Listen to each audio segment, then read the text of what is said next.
I want to show you all what happens with these suspensions. A lot of times the springs break, and a good time to upgrade to a lowering spring would be not a better time than now.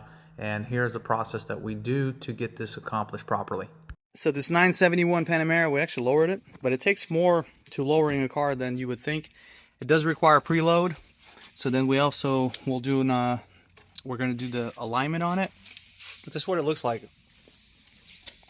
It's a pretty nice stance, and we already performed the alignment on it, so that's all finished up. It had pretty nasty toe out on that side, so we fixed that, but the car actually has a pretty cool stance. And these are a little bit tall from the factory, so it's actually a good touch when you have a Panamera that has some lowering springs and done properly, preloaded. So now this customer can enjoy his wheels instead of having big old gaps. And here are some important details. Very nice car. So if you're trying to lower your Panamera, it is possible. This is the conventional suspension. This is not aromatic. This is not the pneumatic stuff. So you can lower it pretty easily. Lower ride height. So here's what we have. We have some H&R springs. We're going to preload in a minute. At the same time, we're doing the brakes on it. And this will give it about an inch, 0.2 to inch 1.4 drop. On the 970s Panamera cars, these helper springs tend up to deteriorate and break. This one only has 40,000 miles, but they will break because they bottom out. Now the struts on these are still pretty good. We don't have any issues with that, but the actual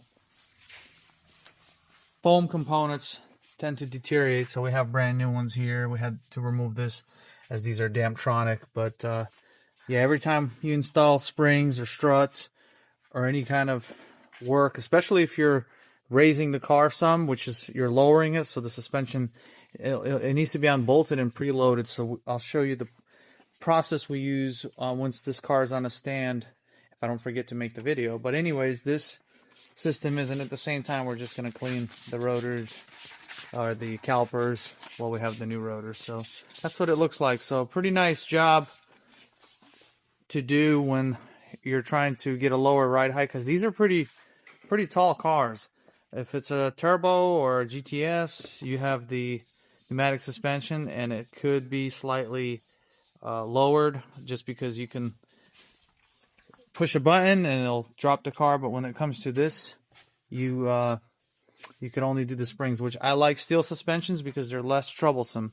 The PASM systems, the electronic dampening, the air ride, all in one, that's a problematic system. Here's another one we're doing. Now we're not lowering this car, but we are replacing the springs because on these, the springs actually broke and like the little sections there just broke off completely. So a quarter of the spring is broken on this side and then this side right here. So something to be mindful if you have a Panamera, that tends to be a problem. So there's another one broken. We already pulled it out, but see that whole section is just gone.